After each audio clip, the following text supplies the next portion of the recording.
Hey everyone, welcome back to the Tribe of Nerds. Shane and I are back for another Survivor 49 recap, and with us this week is Bruce Perreault from Survivor 44 and 45. Bruce, welcome to the Tribe of Nerds. What's going on, Tribe of Nerds? I like that name. Like it reminds me like when you're sitting on the island and you're talking about Survivor and everything like that, and you have guys like Jake that are like complete nerds and knows every single part of it back and forward and back. Like I've seen every episode, but I'm like, you remember that from what? And then when they start talking about it, I'm like, well, I do remember that. So maybe I fell into the nerd category as well. Like just not as intense as they are. So I like it. Thank you. Let's get into Survivor 49, episode 10. So what were your guys' impressions of this episode? Bruce, you can go first. Oh man. I liked it. It was much better than the week before. Much better than the week before. There was more strategy going on, more, a little bit more, boundaries being set. It was my vote off episode. So this is the episode that I went home. So, Juwan and I have something in common. I reached out to him, talked to him about, via text, whatever, about, the episode and his feelings about everything. And, not for nothing though. I would like to really see him on 50. But, that's just my biased opinion because 8s need more representation. But I think the episode went very, very well. They came out of the dungeon in my mind for right now. Yeah, it was a good episode. Shane, yeah, I agree with that. Like, I definitely think the season's getting quite good now. And Jeff was correct because he said at the beginning, he's like, it starts slow and it gets good. It's getting good. Like the strategy, the character moments, the Riz God holding on to an idol again. Like, he wants that spot that Jeff was like, play for your spot on 50. He wants that spot. Yeah. Oh, good Lord. Yeah. The phrase you just said, and I love the kid. I met him. He actually asked me, he's like, am I in your good graces? I'm like, yes, man. As a human being and a Survivor player, you are in my good graces, but I cannot get to that point of that nickname as of yet. No, not yet. Oh yeah, when I saw the preview for the season at the end of 48, I was like, this is not good. I'm not gonna like this person, but I do. Like it's kind of cringe, the name, but like he's just so endearing and like a fan, like I can relate to him. So I like him a lot. Yeah. I am enjoying him on my television. He's getting a lot of screen time, but I just cannot give him that nickname. I just can't do it. Yeah, as Shane said, I relate to Rizo a lot as well, and I'm sure we'll get into it later, but just like 4th time in a row with the idol bluff, but we'll get into that later, I'm sure. All right, well, so let's get into the episode from the top. So we get back from Tribal after the Alex vote out, and so Rizzo's doing damage control. Christina's upset by being on the bottom, and you have Steven as the next target and Christina as the decoy. So that all happens. But I think the biggest thing from the fallout of Tribal is we get information getting spilled, and we have Sage telling Juwan about Christina's idol, which gets that information around to everybody on the tribe, which is ridiculous. I mean, Bruce, did you have information in your season where like information would get spilled that was really important and then like got out to everybody? Man, you're a Survivor nerd. You should know. Caleb blew my spot up. That's true. Caleb killed me. And I went back and I looked at my season again just recently, and Jake and I had a little back and forth. This is after the game, but actually both very recently over the summertime, and we had a little back and forth about Caleb blowing up my spot. And he's like, hey, you started telling people when blah, blah, blah. I was like, no. Caleb was telling people prior to me saying any of that stuff. Like, this, drop the edit the way it is. Like, they cut piece and then put another piece in the way. Like, the way that it worked is he started talking his ish about my idol as soon as he possibly could. As soon as he could. So as soon as somebody finds out, once the Reba 4 got it, and they kind of used it against me as much as they possibly could. Like, we'll work with you until we won't work with you until you play your idol. And I'm like, so you guys do know I have one then, huh? And he's like, yeah, where'd you get that from? And Caleb was the name. So, it's this, I keep saying it and I always keep saying it. This game is a beautiful game, but, if you're sitting in, or if you're sitting on an island, let's just say what it is. We're sitting on an island, and the first couple of days, You sit there, you spill your entire life story to everybody. And then if you find something, oh man, you're like chomping at the bit to tell somebody. Like you just want to tell someone. So you finally get the point in time to tell someone, and then that person is not or might not be aligned with you, or might be aligned with you, but still aligned with somebody else, and then they're gonna want to tell that person too. And then maybe try to bring you together, or be like, all right, so this person's a threat, so I'm gonna work with this person now and get that a lot. Like everybody's got diarrhea of the mouth. It just happens. Like I'm having it right now. Like this is what we do. This is why we're cast to be honest about it, because we want to tell a story. We want to talk so much about what's going on around us. But you never have the ability ever to sit there and say, okay, this is gonna be kept between me and you, right? Pinky swear, and then everybody finds out about it somehow. Yeah. I knew immediately that it was going to get spilled. Like earlier in the season when Sage just told this information, she's like, oh, I'm not going to tell. It's like 100% it's getting spilled. Yeah. Anybody says that and they're lying to you. You better have a plan A and a plan B. That's all I'm saying. My plan B was just me winning stuff. Yeah. Well, I feel like it's hard not to spill it because you're so paranoid that you're like thinking it can help your game. But then on the flip side, there's also nothing to do, right? Like I'm sometimes on a weekend, I'm like, I have nothing to do at home, and for a few hours, and I can't even imagine being on the island, no phone, no internet, TV, nothing. And like, yeah, you have challenges and stuff, but you probably have so much downtime that you just need to talk to people, and you run out of things to talk about, so you end up spilling stuff. Yeah. Like think about your grandparents, right? Grandparents didn't have TV or any of that stuff, but grandparents knew every street in the neighborhood, everyone that lived on block, because there was nothing else distracting them. So, and they all talk to each other. And that's kind of how I look at it. Like you're left to your own devices, and then it's like, oh man, like I gotta tell this and that and this, and like who's doing what. Like remember, it's Survivor, it's a social experiment. Like this is what you do in a social environment. Like you talk about stuff on a regular basis. So people that want to go out there and play, I encourage you to apply, and I also encourage you to understand who you are internally, because if you are one that spills the beans on a regular basis, like you're going to be telling everybody, and they're going to know what's going on.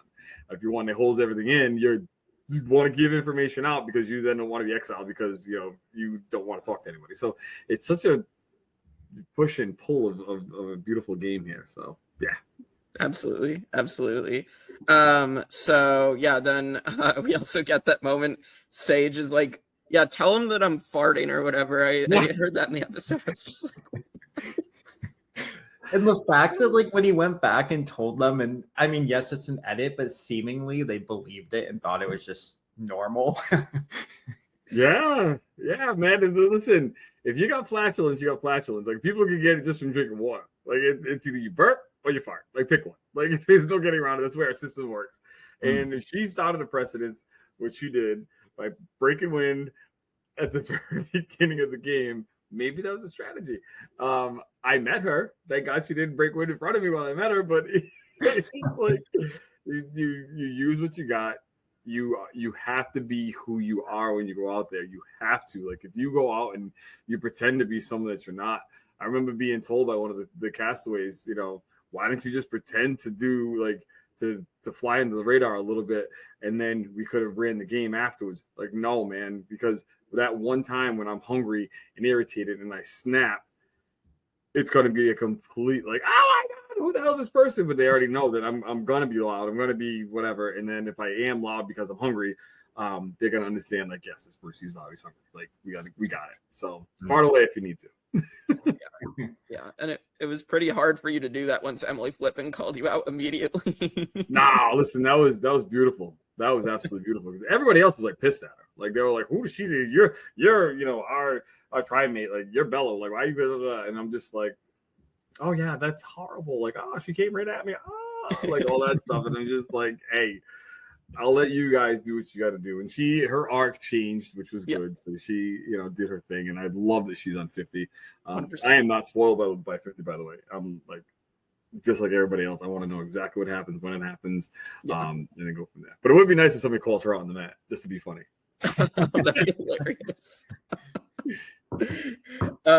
So yeah, we get to the reward challenge then, and we do have this moment where Christina does have a bit of a meltdown at the challenge, which she does have this storyline with her mom, like that was set up earlier. So it was a pretty heartfelt moment. And again, I'm sure when you guys are not eating out there that it's very, very stressful. And I'm sure all of you have had some sort of moment like that, right? Oh yeah. And it's funny, like I kind of, when Christina was going through that, I'm like, yo, like it brought me back to when I was in the island, because I had my moment with Kelly, because my mother, season 44 premiered on March 1st. My mother passed away on March 8th. I was flying out to Survivor on April 8th. So it was a month from after my mother passed away. So I remember, like, you know, being out there, and I shielded it as much as I possibly could. Like, this is one of the things that I said in the past, is that whenever I was by myself at night, my emotions came out. It was never during the day, and it did hit me a couple of times during the day, because there were some parts of it, like, there's nothing I could do about it. Like, you know, going back to the Bello, actually well, we were Bello at that point in time, but going back to the Tika Beach where I was medevacked off, like, that was emotional for me, because I was like, this is where it happened. Like, holy shit, like, oh, this is crazy. And then before every challenge, I would, like, you know, I'd do one of those, and that was a kiss to mom, because I'd be looking at the clouds, kind of see her and stuff like that. Like, that was my coping mechanism. But I had that breakdown moment. Like, you know, I was talking to Kelly, and something reminded me of mom. I was just, like, so emotional about it. And, you know, it's one of those funny things. It wasn't good, and it wasn't my arc on the show. You know, it would have humanized me just a tad bit more than what the adoption story did. You know, and to see that, you know, when I was out there, I wasn't this dude that I was painted as. But when Christina was going through that, it's like, okay, like, this is a real moment. And then when she freaked out on the mat during the challenge, like, give her a space, like, let her do her thing. Like, everybody here has a mom, no matter how you slice it or dice it. Like, we weren't hatched, and if you were hatched, good for you. But we all have a mom. So when the time does come, it's like, you have that moment. And even though it was 3 years ago, my mom's she has passed, you know, I believe it was 2023, so it'll be 3 years in 2026. Like, it's fresh. Like, you think about these things, and being out on that island and having nothing else to think about with that, let it out. Let it all out. Let the world see, you know? Yeah. Shane, do you have any thoughts on this? I thought with that moment, like, Jeff was so good in it. Like, he was so natural. He knew when to give her space, when to push and ask the right questions for, like, the TV moment, but also to, like, comfort her in a way. And I feel like, just thinking about Jeff back in, like, season 1 to this moment, like, he's grown so much as a host and showrunner and everything. And, like, not to make it about Jeff instead of Christina, but, like, just his way of helping nurture the players and give them what they need in the game so that they can get out of it what they need to get out of it was pretty good too. Yeah. Jeff's pretty good with that. He's been doing it long enough to be able to figure out those cues. And everybody thinks, like, he's got a little thing in his ear, and someone's talking to him. Nobody's talking to him. Nobody's talking to him. He's at, you know, he's been around the blocks. He knows what he's talking about. He knows what to do, and he also knows what's good for television. You know, what's prompting that? What's making you feel this way? Like, you know, it's not why are you feeling like that?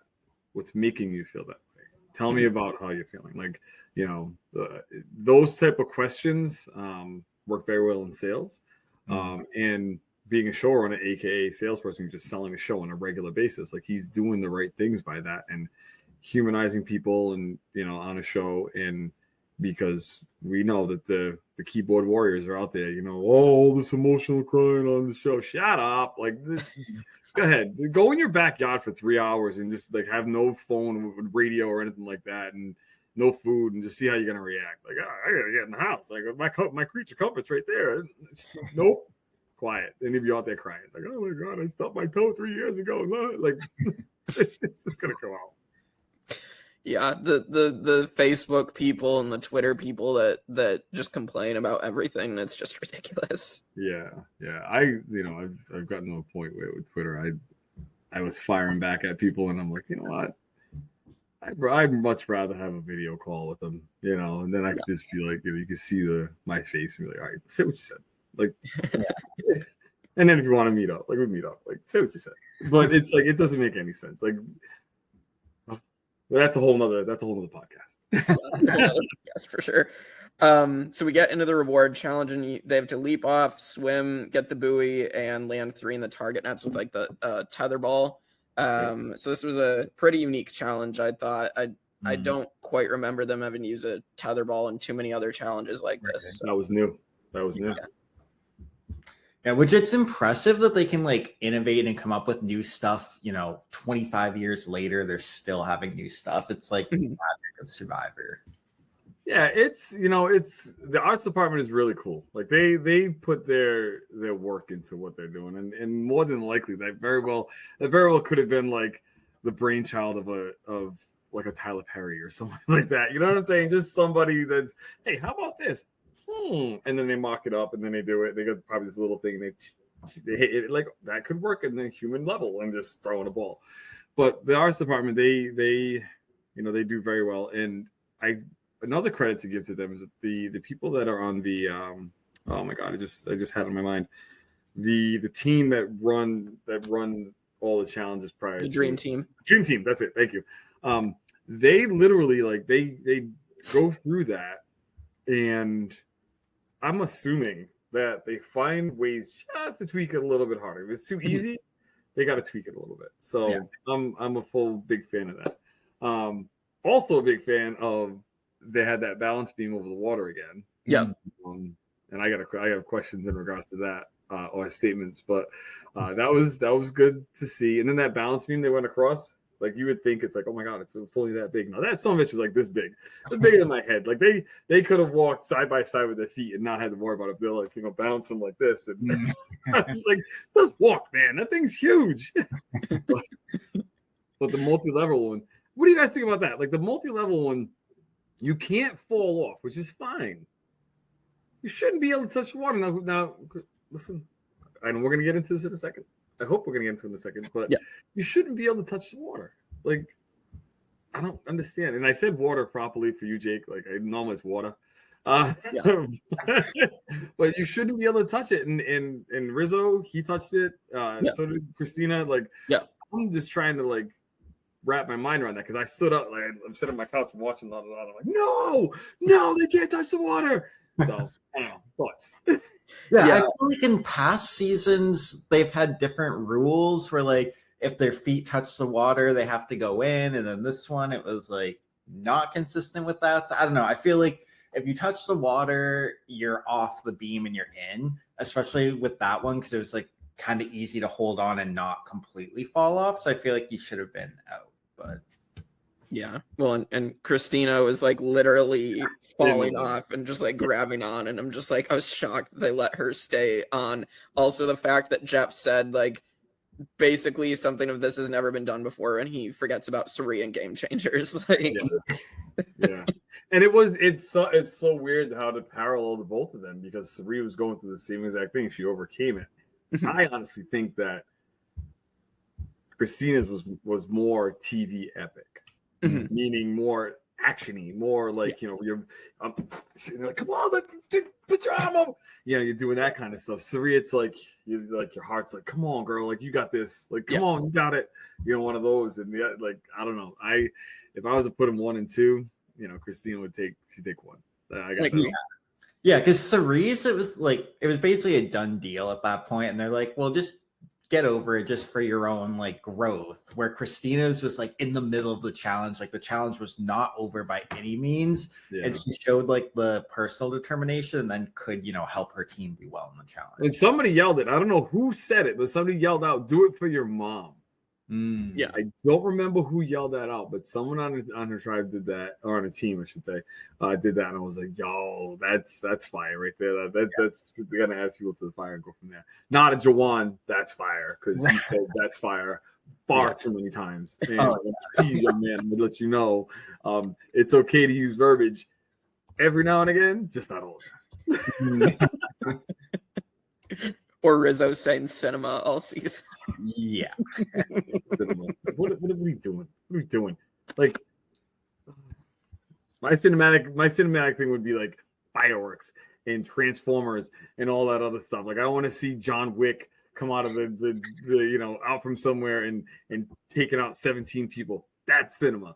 Not like somebody throwing a ball into a hoop and like no. Right. Yeah, it was like ironic that the term cinema was such a big deal this season when you had Nate, that's like Yep. literally a big time movie producer. Right? And they didn't know that though. So I wonder if it's just a coincidence, or maybe like with all these young people every season, they are saying those terms a lot. And then this season they just showed it a lot in the edit. Like, who knows? Yeah. I need to meet Nate. Like I was rooting for that man. I was rooting for that man because he was, my age. He's my age. When I was on the show, and it was like, come on, man. Like, you would be the first one voted out. Like, all right, I got you. Like, where was the threat? I don't understand where the threat was. But I literally was rooting for him. I'm like, I'm rooting for the old people. Like, let's go. I need oldies and goodies to do their thing, and it just didn't happen. Unfortunately, it didn't happen. Yeah, unfortunately. You guys know it's back. The sanctuary is back. Where good things happen. Did we need it back? I don't know, but we got it. I didn't even realize it was gone, to be honest. Yeah, same. I'm gonna tell you really quick. Like, I love the fact that they're in Fiji, and Fiji has tribes everywhere. Like we don't really think about it because we have neighborhoods, but for them it's a tribe, and these tribes are like to prevent any mass producing, which is weird. You have someone else come from a tribe, and then you marry the two tribes together, and you make more tribesmen. Like that's just, it's good, but you still have your core nucleus of your tribe, and these tribes are, like I said, they're all over the place. Get back to like, give some food to these people, give some resources to these people, like reach out to. There's that sock company. I don't know. It begins with a G, I believe. There's a sock company. Team up with them. They're already giving out. Like if I buy a pair of socks, I'm giving a pair of socks. Like team up with them. Survivor, buy 10,000 socks and give them out. Put Survivor on the side of them, give them out like to whatever, and then you get 10,000 that are being donated. Then you take those 10,000 or a piece of them, and you just go to these villages and provide socks for people. Like I want to see that again. That was so much fun. The sanctuary is we've had enough. We've had enough of it. Like where good things happen, and Jeff making love to all those words like hamburgers, dogs. Like let it out. Run out, like villagers. We're gonna take care of villagers, and they're it's one of those things. Also, like I can only imagine the feeling that these people are going through, like the Survivor players that are going out there and they're giving to these people, and like I can't remember exactly names, but I remember seeing in faces like I believe it was Tina was one of them. I'm butchering who it is, but would sit out there and. The kids were all with her, and it reminded her of being with her kids, and she's giving her love to these little children that she's with for an afternoon. Like, yeah, that's a cool stuff. Like, I like to see stuff like that. Like, just get back to a little bit of something to give us a little bit more. Like, it doesn't have to be all at once. We came back with the auction. Yes, extremely ecstatic and exciting, but let's give also to the community that is working there. They're being paid, but the community that's there and enrich them just a tad bit. Yeah, I completely agree with that, because I feel like one thing missing from Modern Survivor is like the cultural aspect that we used to have, and that was something I loved about seeing where they were going to go next, because they always incorporated the culture in some way, usually through these rewards, and it's something that like now being in Fiji all the time, it just seems like it's a production set in a way. Like we don't get to see anything new.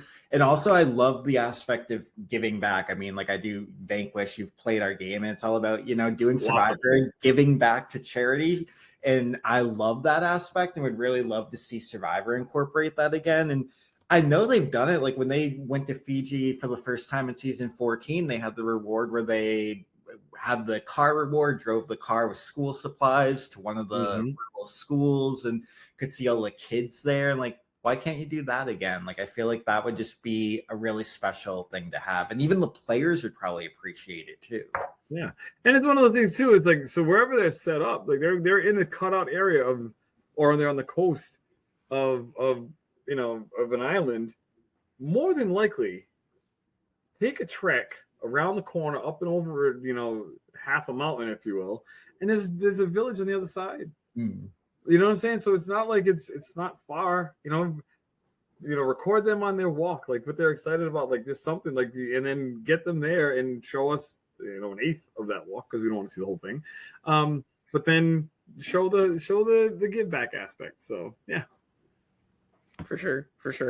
Then in between the immunity challenge and the reward, we get the boy band. We get Boys on a Bench, 3 boys on a bench. So Bruce, you obviously had like the Top Gun party, island party with the boys in 45. So which is better in your opinion, the party with the boys or 3 boys on a bench? Party with the boys. Come on, man. We had a blast. We actually this summer we redid our picture and we all were together again this summer. But did they run out of money? Did Survivor run out of money? Like, yeah, Taylor Swift songs, Top Gun, you had all sorts of other stuff. Like, a part of the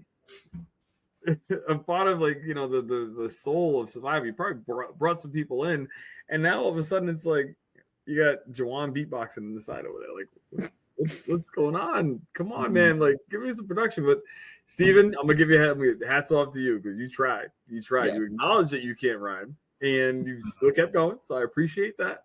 But I think it was good TV because that is what the castaways go through. They go through such boredom that if you're not singing, I forgot who it was. I think it might have been Say was singing in her season. Like, you find something to do. You have to keep your mind occupied because you're not talking strategy the entire time. And if you are, then you're one of the ones that get voted out early. Like, it's just kind of is what it is. Or you're annoying, like myself. And then they want to try to get you out early and they just can't. Yeah. I feel like I definitely like Party with the Boys more as well. I mean, you do have Rizo here. He did a SpongeBob reference, I think, because he started the Campfire Song, which is interesting. So more pop culture references. There you go. I appreciate that they let them have that because I remember every time we started singing, because you just started singing, they'd look at us and be like, nope. And then they were like, why? And they're like, because it's copyright. You have to pay. We have to pay $10,000 if you start singing this and we air it. And we would just do it. We just start singing. Oh, $10,000, and that's what we would do it. Grabbing firewood, singing, whatever, like a Rihanna song or something. It doesn't. Taylor Swift was being sung, and it was like, oh, we can't. And then we started doing a parody of it. Yeah. And they're like, oh, like. It's not the song. We're making up our own words. Like, we just happen to have the same melody. It's funny. Yeah. So then we're gonna get to the immunity challenge, and this is where they crawl through the tunnel. So it's like that big tube, which I thought was really, really fun looking, and then transfer the puzzle pieces and then build the puzzle. So this is where Sophie S wins immunity. So yeah, I mean, what were you guys' thoughts on the challenge? I like that teeter-totter thing. I thought that was interesting. I don't know if I would want to do it because it looks kind of scary where you're like in the middle and then it just goes down. And like you can see some of them like falling out. Yeah. Which is like, oh, hope you fall out good and not get hurt. But I like that new addition to the challenge. It seemed fun, but scary at the same time. Agreed. Yeah, man. That was cool. It was cool to see that. But it was like they were being shot out of a cannon. Like, they just spit out the back end of it. And it's like, if somebody's too quick, they got their hand underneath, whatever. So I would, if they need to change anything, maybe put something underneath it so it doesn't pinch from the bottom. But, they just fired out of the back of it. It is what it is. So that is cool. So that's 2 new things that they've had. Yeah. 2 new things. So I appreciate that. I've always said, and I'll always keep saying that whenever you have a challenge, you will never, ever win the challenge if you're the first person out of the gate. If you're flying through and you're like, it could hit your head. But anyway, if you're flying through and you try as hard as humanly possible to be the first one and you get to the equalizer, which is the puzzle. That's the great equalizer.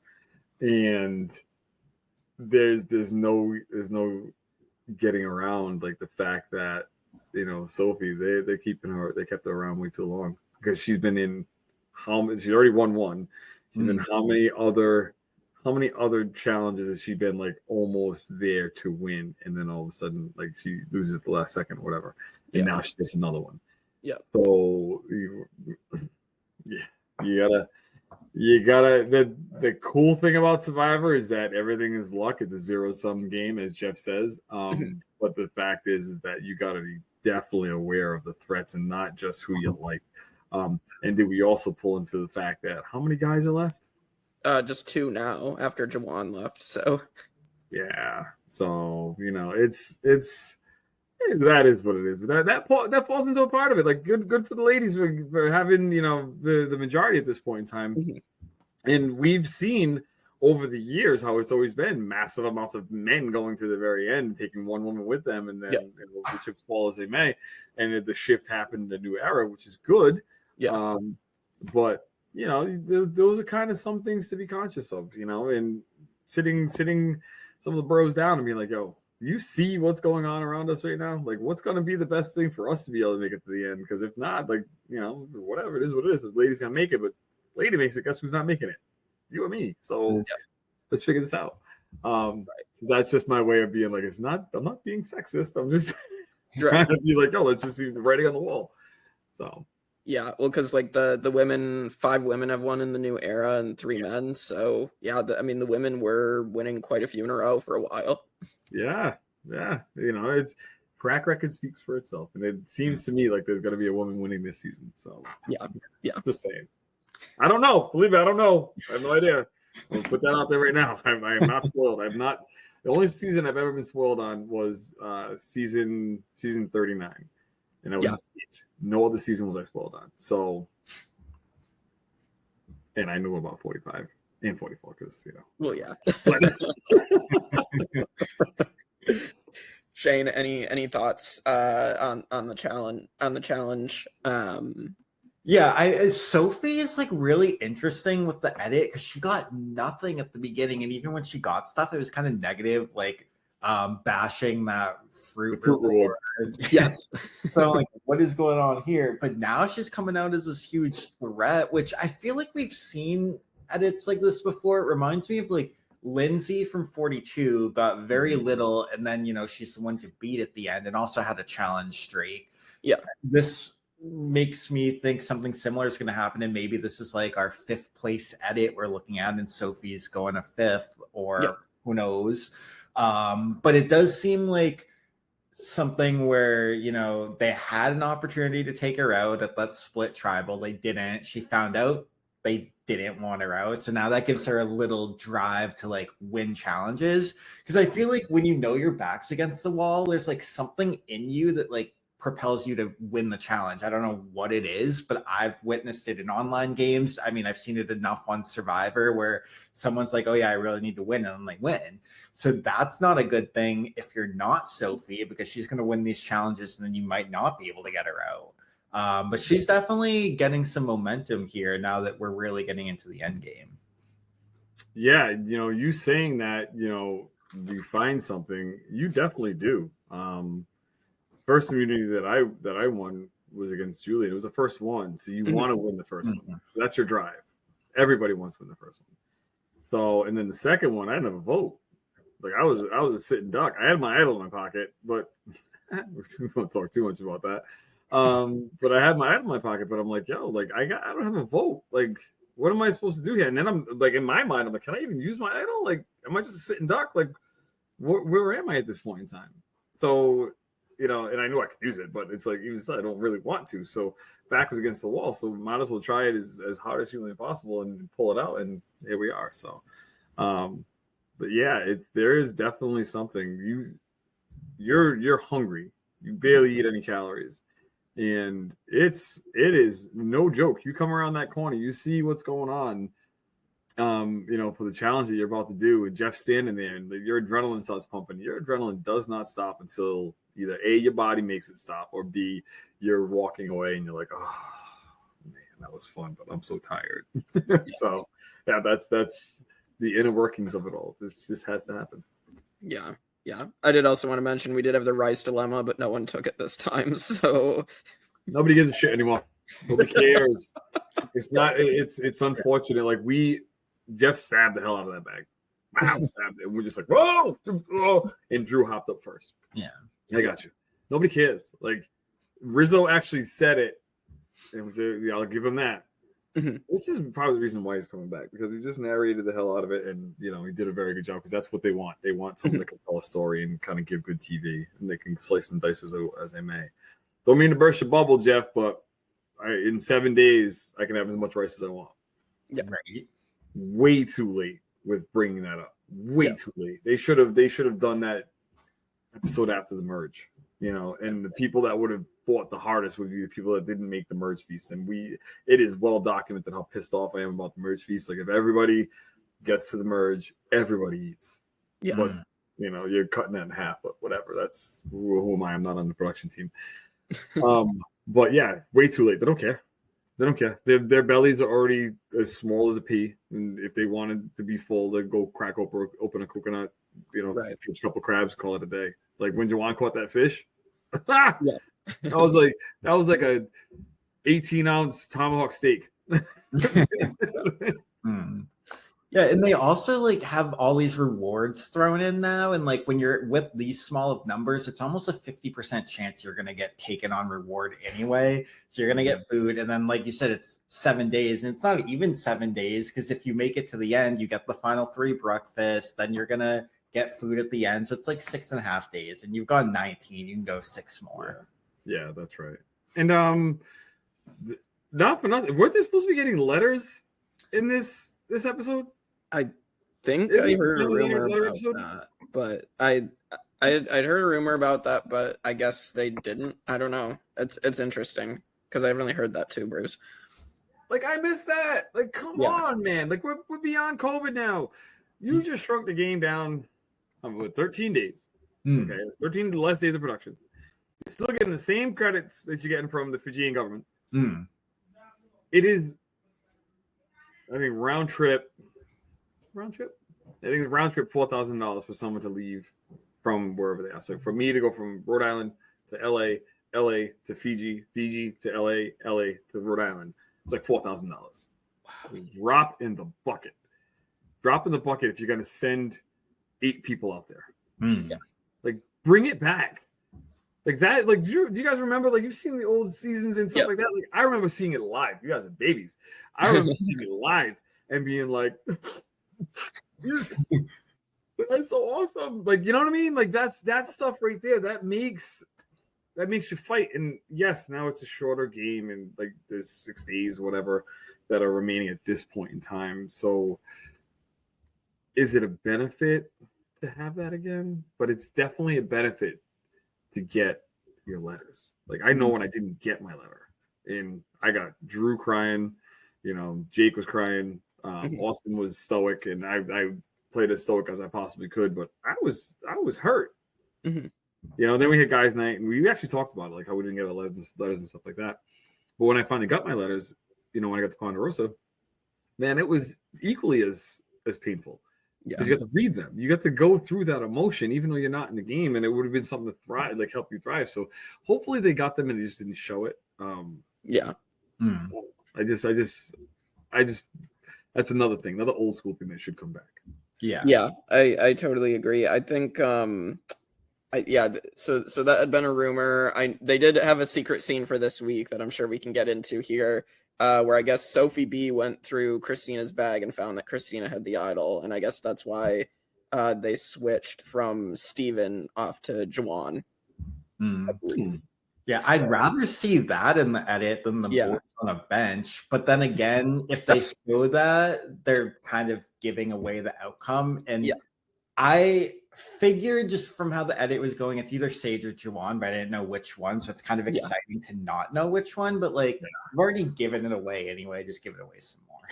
I'm with you on that Sage and Juwan thing. Like, I was thinking the Sage was going home. Like, I did too. Go home. Like, this is not going to make good TV for me, because I love this kid. Like, she's playing awesome, and she's got that little spunk, that fire about her. Like, I cool, thank you very much. But then I'm just sitting there and thinking, like, whoa. And then all of a sudden, oh my God, please remind me to talk about the interaction between Savannah and Juwan. Yes. Like, oh, that was just gangster. But whatever. Go ahead. Yeah, we'll get to that very shortly, I'm sure. So we do get more of the scramble. So basically, Sage tells Sophie S now about Christina's idol, and Sophie tells Rizo and Savannah they're being plotted against, which again, more information is out there. And Christina's like, oh, I'm going to throw a vote on Rizo. And so they did say in the edit, the plan is changing to Sage. So I definitely thought that's whose name we were going to see. Mm-hmm. And, the other thing that happens before Tribal, Savannah shows her extra vote to Sophie B to build trust. So that was a good move on Savannah, in my opinion. But what are your guys' thoughts on that? Yeah, I think it was good to build trust. It's interesting that Sophie B still hasn't shown her knowledge is power, which is kind of interesting because it shows Savannah has a lot of trust. And maybe Sophie B has the same trust, but it's not quite there because if it was, she'd show this advantage. It's also...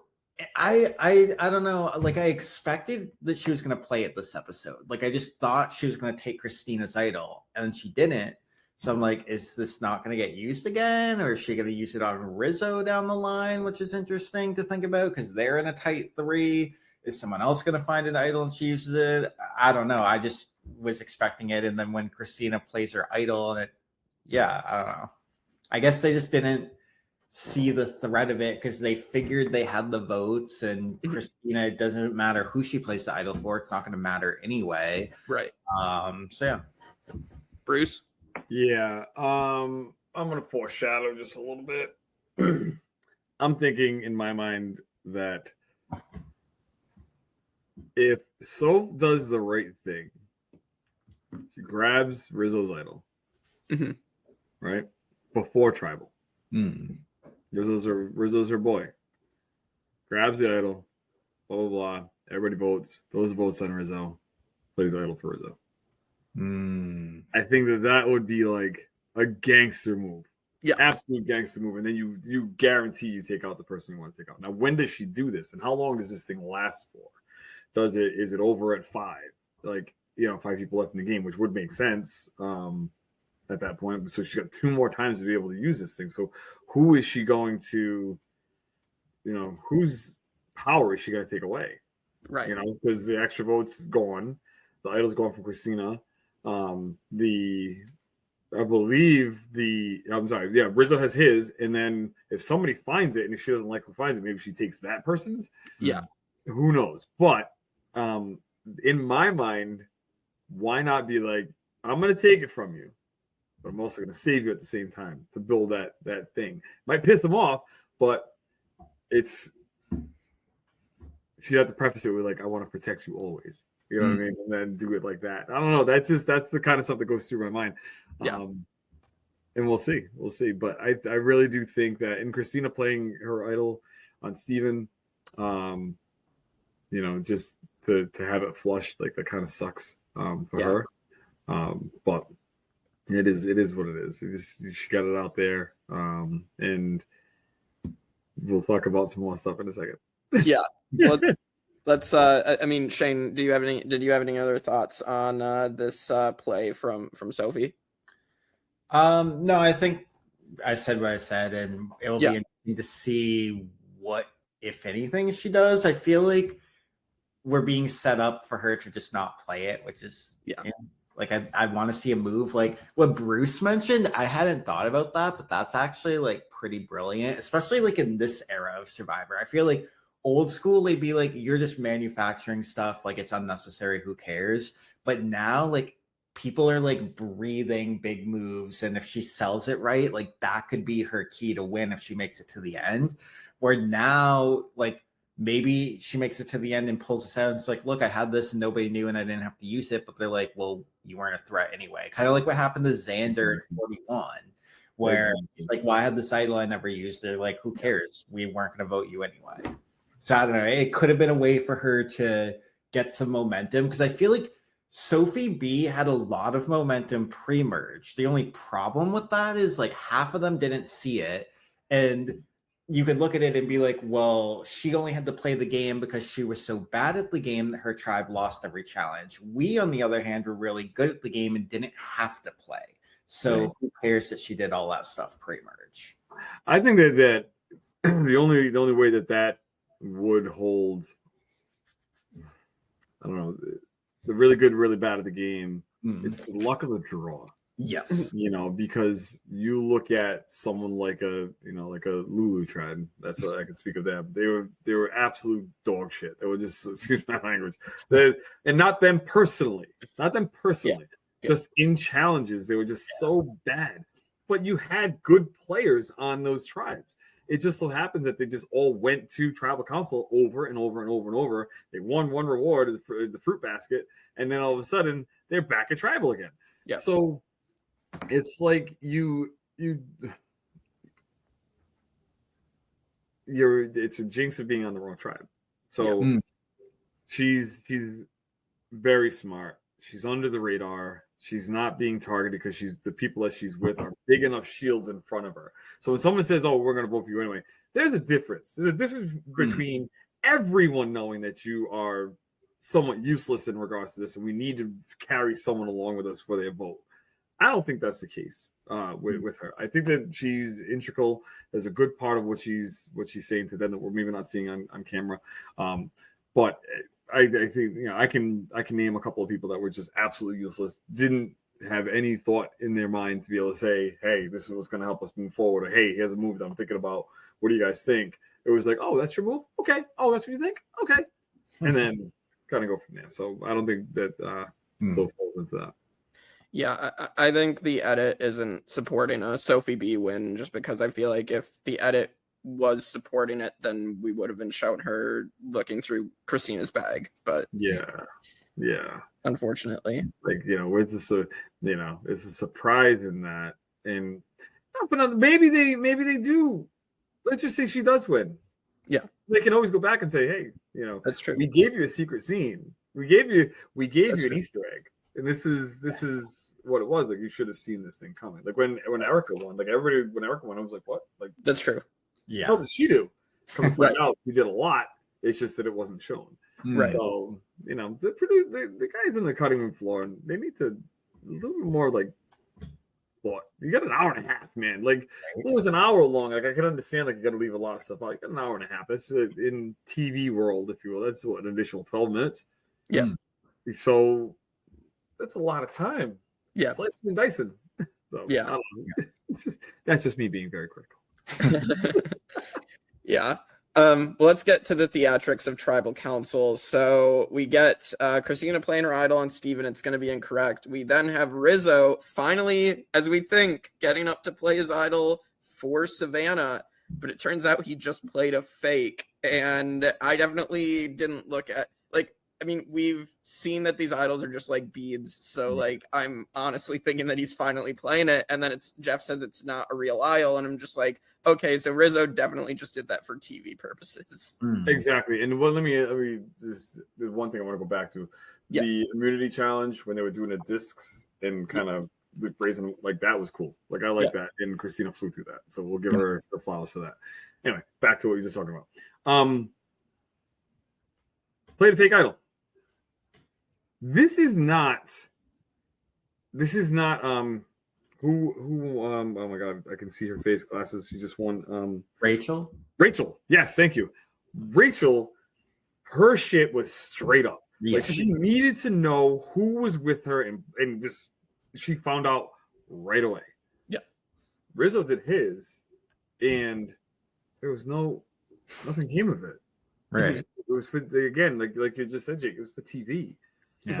How did he wasn't able to look around and see, they didn't show it anyway, whose face changed, who did what, because when Rachel did it, people were like, and then all of a sudden it was like, oh yep, she's safe. None of that transpired to anything. He saw a previous season, tried to duplicate something that was already done, wasn't in any kind of danger whatsoever, and the faces wouldn't even have shown it anyway. And then Jawan said famously, dude, play the real thing. If you feel like you're in danger, I didn't feel like I was in danger and I didn't play mine. And then I was in danger. I was gone. But if he doesn't feel like he's in any kind of danger, you want to know who's with him. You should know who's with you at this point in time. You should.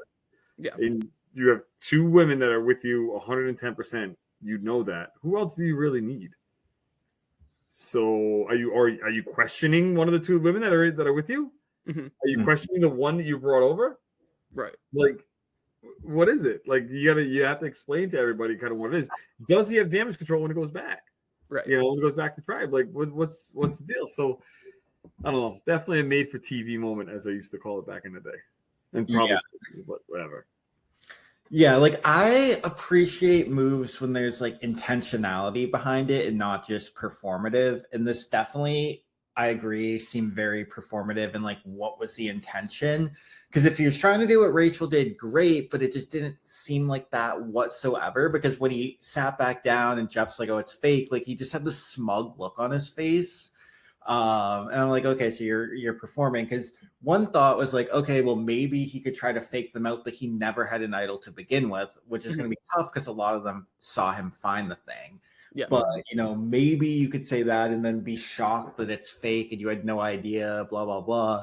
That was not the case at all because he was so smug about it. And then, like, it didn't seem like he was really looking around to see faces. So I don't know. It was just weird. And, like, also, it seemed performative because he's like, "Oh, let me get up and give this big speech in front of everyone." Can I get everybody? Can I talk to the class? Yeah. Yeah. So I don't know. I'm struggling to see what was the point of that, and it could hurt him because if he were to make it to the end, that could rub people the wrong way. And I feel like in the end, yes, it's a strategic game, but ultimately it's a social game. And if you rub people the wrong way and you have someone next to you that's equally strategic, they're going to vote for that person and not you. Right. Yeah. That reminds you of the Vanquish game that I was just on. Yeah, yes. And Very much, because there was someone very strategic, but just couldn't read the room. And then it was like almost like a couple of people voted for that person, and then it was a little pushback, and I'm like, yo, I didn't push back to the pushback because I understood what they were saying, but it's also like I understand what you're saying. I'm still not voting for him. Like Right. He's treating people like because you want to treat people as a pawn when you're playing a game like this, and maybe elevate them to a rook, but it's like, if you want to be the king, you got to know how to work with the pawns, man. Like, you got to know how to shift them, and you can't keep basting everyone with some BS and like making them feel like crap. Like, let me just, you can't do that. And then with Rizo, with his, I don't know him outside of, I met him, like I said, I don't know him outside of the game, like personally, and I respect who he is outside of this game, and not even knowing who he is, but from my interaction with him, yes. But on this game, it's like, are you overacting? Like, are you looking for something? Because that can be the downfall that'll piss people off. Because remember, you vote someone off, and they're going to tribal. Guess what they're not going to do? They're not going to not talk about you guys. Yeah. It's a constant conversation. It is a constant conversation. When I tell you that, let me say it again: constant conversation. And these people are always sitting there talking about Survivor. It's like always talking about it. And it's like, okay, nope. Me personally, I'm like, it's my second time being in Ponderosa. I was in for 13 days the first time. Now I'm in for a couple more days. I am not sitting here listening to this the entire time. And I got up and do whatever it is that I needed and wanted to do. But yeah, they're talking about it. And like Jake, when Jake did to when Kelly was voted out. Yep. We all love Jake, obviously. We love him to death. Whoa! It kind of sat there, and when Kendra got voted out, I was facing Kendra. Like, you just signed your death warrant, bro. They're not going to vote for you at all. No matter what you did for them, no matter how you in the Bella camp, you sat there and you cried with them, and you helped them out with whatever they needed emotionally, physically, whatever have you. Like, they're not going to vote for you, and they didn't. Right. Yeah. Right. Yeah, and I feel like Savannah did a little bit of that too with Jawan when Jeff's reading the votes. I'm like, what's the point of this? Or she's like, did you do that? I can't believe you did that. And then a couple votes later, she's like, haha, I did that back to you. Well, you know what? Good for her. Yeah. Good for her, because it's one of those things. She's like, did you do that? And he's like, did you do that? And then he's like, he had this thing like, because he thought she was going home. Yeah. Like, a little devious, like, yeah. And then all of a sudden, flips on him. And then she just like, you did you? So then it's like, bye. Like, okay. Like, that right there, that is good TV. That is good TV, because She asked him, she had the wherewithal to ask him, because it was probably a question at some point in time. She had the wherewithal to ask him. He was like, cagey, and then gave her the answer. And then she's like, okay, sucker, let's see how this plans out. And then here we are, and he gets voted out. So yeah, I like it. You know what? I just had another thought on that you made me think about. Like, her doing that also shows her control of the vote too, and she's kind of showing it to the jury and to Juwan, because being like, look, you thought you were getting me, and I foresaw that and got you back. Yeah. Any little piece that you can take with you, like when, my assumption, because I didn't make the final, but any piece you can take with you to assume control. I remember sitting at my tribal, and it's documented, I said it, and it's been backed up by other people. We're sitting there, and I'm watching what's going on, and Dee snapped at me, and it was funny. I actually laughed. I thought it was hilarious, and they edited it like I was like, ooh, poor me. No, I was laughing. Like, it was freaking hilarious. I love a good burn. Like, I'm the most sarcastic person you're gonna meet. But we're sitting there, and you have two people sitting on the side of D, and they're like, "Oh, okay, yeah, she did that." And I was like, Jeff, like, this isn't a question for anyone; it's more of a statement. And it's to Austin and to Jake. I'm like, do you guys realize that you're sitting here and you're giving D $1 million? Like, you aren't doing anything. You're not fighting. There's no arguing. There's no pushing back. You're just allowing her to say whatever she wants. I'm watching the body language of the people around me, and they're literally going to be handing this young lady $1 million because you guys are not having the balls to be able to stand up and talk, fight back a little bit. And if you notice in the edit, Austin then starts pushing back a little bit on D. And that was after my statement. And this is what people want to see. Like, they want to see this on the jury, because I already had my mind made up before I went in. Like, I already knew who I wanted to vote for. But then there were a couple people that, like, they could have been convinced. Mm-hmm. And if you're going to sit there and you want to make it to the final and you're not being convinced by someone, then you're like, all right, well, what's my next option? And for them to go back and say, like, this is my perception of what happened. Dee was doing that very well. Here's what I did. I took the Reba 4 and I moved the Reba 4 around, and I did this, that, and the other. Well, Austin, you won multiple immunity challenges. With the help of other people, but you found your hidden immunity. You gave it to Julie. Julie then used it against you for herself. She didn't give it back to you. So now you end up sitting, like, talk about that. That's your perception. Your perception becomes someone else's reality if you say it well enough. So yeah. For sure. Yeah. I found it fun with Savannah just faking that reaction to Juwan. I thought it was fun to watch, but we should see we will see what will happen should Savannah make it to the end. How Juwan might react to that. But I found it to be a satisfying closing to the arc of Savannah and Juwan accidentally taking Savannah's stuff. Oh yeah. So, you know what's really funny? I just thought about this. Like, it literally just hit me in the head. That's the whole bullshit with me and the name that will not be spoken. Like, this 8th person being voted out, like you just said, for Juwan and Savannah, that was the crescendo of all this stuff. It was all over and done. And this is when it happened with me and the other person. Like, what the hell? Like, that hurts my heart. I don't want to see anybody else fight and be voted off at 8. So yeah, Juwan is gone 5-3 to 1 with Savannah's extra vote. So that's the end of the episode. So let's move into our favorite player of the week. Shane and Bruce, who's your favorite player of episode 10? So I'm between two people for different reasons. One is Sophie S, just because I think she's kind of having her coming out party here and like really emerging as a huge threat. And like, she actively made a move to pick what side she wanted to side with, which is good and showing some strategy. Although I've heard some pushback online that's like, well, she flipped to the bottom of a known 3. So like, she's making a 4, but she's at the bottom. But like, it's a 4, and the final 4 of this game, there's no vote. So if you're on the bottom of a 4, like, it's not a huge deal because you always have fire, and she's good at challenges, so she could still make it to the final 3. So I'm between her and then Rizo, just because like every time I'm on here, he's always my favorite this season, just because he's so endearing. But like, I don't really get his fake idol move, which is making me not want to side with him here.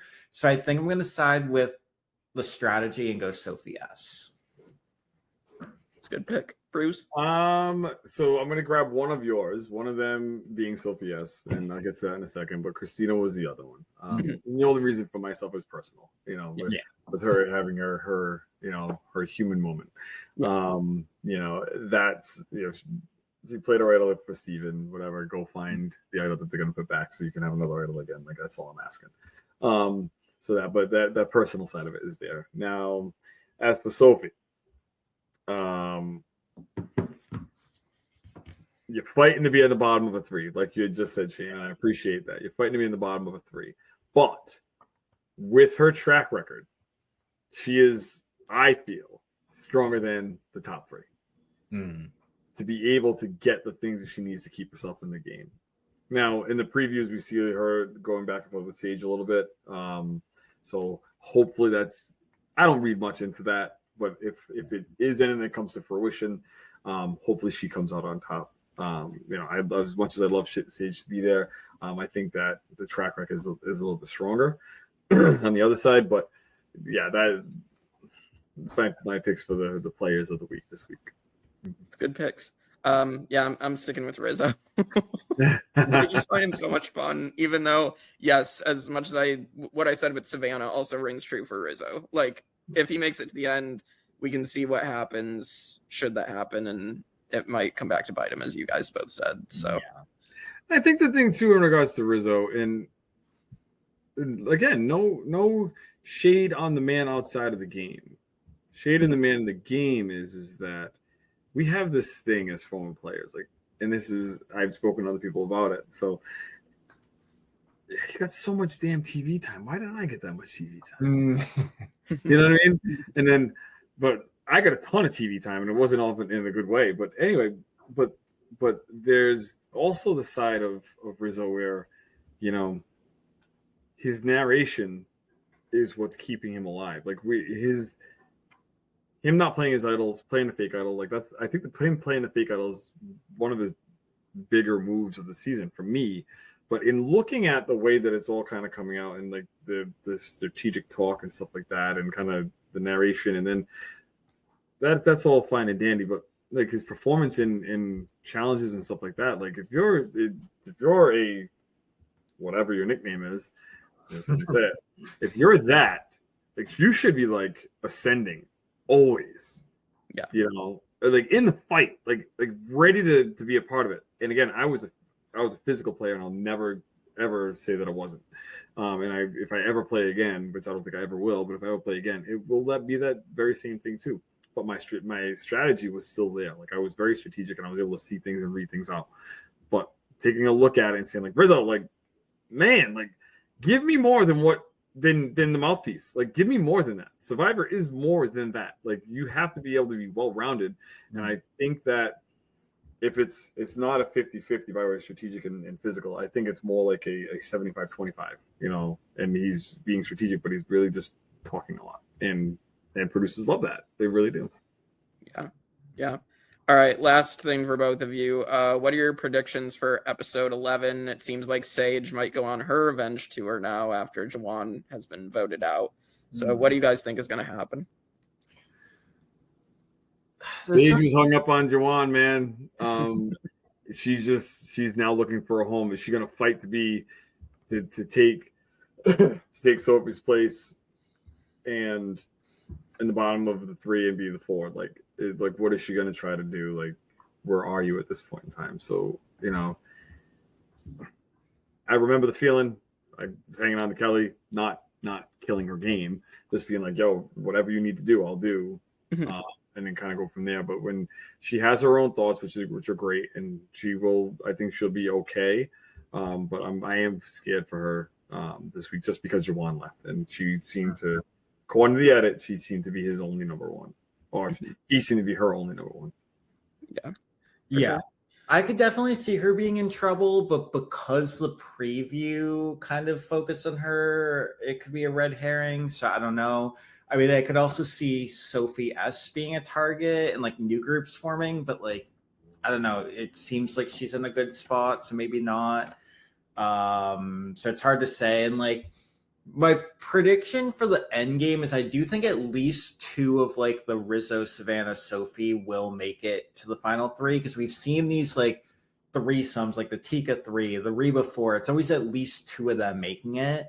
Yeah. So I think that's going to happen again. So I don't necessarily see them getting turned on, because sometimes you see these power shifts where like they just got the power and then it's going to flip back and the other side gets the power and it keeps flipping. But I don't know. I feel like they're going to keep it for some time. Yeah. Yeah. I think Sage could definitely go. I think Steven's also a likely target. I think that they will end up taking Steven out possibly next week. Maybe Christina, but I think it's probably one of those 3. So yeah, it also depends if they rehide the idol, which I assume they're going to expect it to be rehidden, and like who finds it. Yeah, because then they'd be able to use it for 2 weeks. Yeah. So I don't see why not. Drop it back in there. Let's go. Yeah, 100%.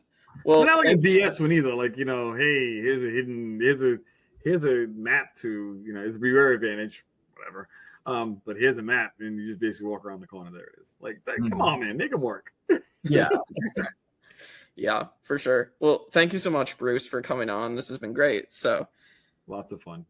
Yeah. We'll see you at Over the Edge next week, I'm sure. So yes, I'm coming. I'll be there on Thursday. I fly in Thursday morning. I'm there at like 9:30 in the morning, and then I leave on Sunday morning. But I'm so looking forward to all the things that they have. I got to do some shopping. Like, so there's a couple things that are taking place throughout the course of this thing, and I gotta have some new threads for it. But I can't wait. I love going shopping.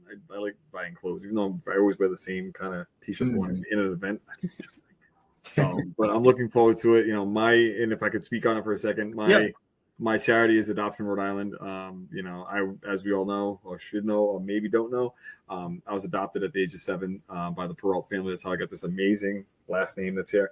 And they provided me with the life that I would not have had had I aged out of the foster care system. So what Adoption Rhode Island does, it helps people that are looking for routes to be able to adopt children and remove them from a situation that's horrible to a better situation, and also help with the people that the young adults that age out of the system in the state of Rhode Island. They're bumping it a little bit. I believe it's 21 now, but if you're awarded the state, once you're done, you're done. Like, it's not like they kind of wean you off or whatever. It's like, okay, you're 21 years old, bye. Like, you got to get your own health insurance, this, that, and the other, got to get a job. But they help you with that stuff, and they provide you with great resources. So very much so appreciate this charity. So if you want to go over the edge and take a look at the website and see my face going like this and click on the little button and donate $5, that'd be great. I'd appreciate it. So all going to a great cause.